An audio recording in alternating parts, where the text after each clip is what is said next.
السلام علیکم ورحمۃ اللہ وبرکاتہ۔ لیکچرر اردو ٹیسٹ نمبر 76 حصہ دوم کے ساتھ حکیم محمد وسیم اکرم آپ کی خدمت میں حاضر۔ سب سے پہلے جو ہمارے چینل پر نئے ہیں وہ چینل کو سبسکرائب کریں دبستان اردو پاکستان کے نام سے۔ جلوہ داغ احسن مار ہروے کی کتاب ہے۔ جلوہ داغ داغ دہلوی کی زندگی پر لکھی گئی۔ شرف الدین علی یزدی نے ظفر نامہ کتاب تیمور کی سوانح حیات اور فتوحات پر مرتب کی۔ سوانح علامہ سید سلیمان ندوی، شخصیت و ادبی خدمات ڈاکٹر نعیم صدیقی ندوی نے مرتب کی۔ ظفر نامہ شاہ جہانی حاجی جان محمد کی تصنیف ہے۔ ڈاکٹر امداد حسین نے انگریزی میں فیض احمد فیض کی شاعری اور ایک تعارف تصنیف مرتب کی۔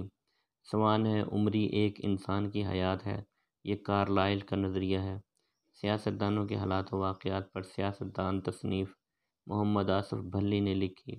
نانا فرید الدین کی سوانح عمری سیرت فریدیہ اردو میں سر سید احمد خان نے لکھی۔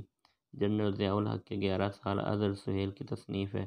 اکابرین تحریک پاکستان محمود صادق قصوری کی تصنیف ہے۔ محمد علی چراغ نے اکابرین تحریک پاکستان کے بعد کے عنوان سے کتاب لکھی۔ محترم چہرے انور سدید کی تصنیف ہے۔ ذوالفقار علی بھٹو سے بے نظیر تک کس کی تصنیف ہے؟ خالد یزدانی کی۔ ڈاکٹر یاسین کی تصنیف شہید صدر کے عنوان سے شائع ہوئی۔ رفعت عباس نے کس پر تصنیف لکھی؟ عفیفہ ممدوح پر۔ پیر پگاڑا کی کہانی کچھ ان کی اور کچھ میری زبانی کس نے سوانح عمری لکھی؟ اظہر سہیل کی۔ مشرقی پاکستان کا ایک رپورتاج فاروق بخاری نے کس عنوان سے لکھا؟ برات عاشقاں کے عنوان سے۔ دو ملک ایک کہانی کس کا رپورتاج ہے؟ ابراہیم جلیس کا۔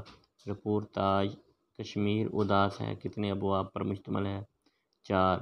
یا خدا کس کے رپورتاج کا عنوان ہے؟ قدرت اللہ شہاب کے۔ چناروں کی آگ کس رپورتاج کا باب ہے؟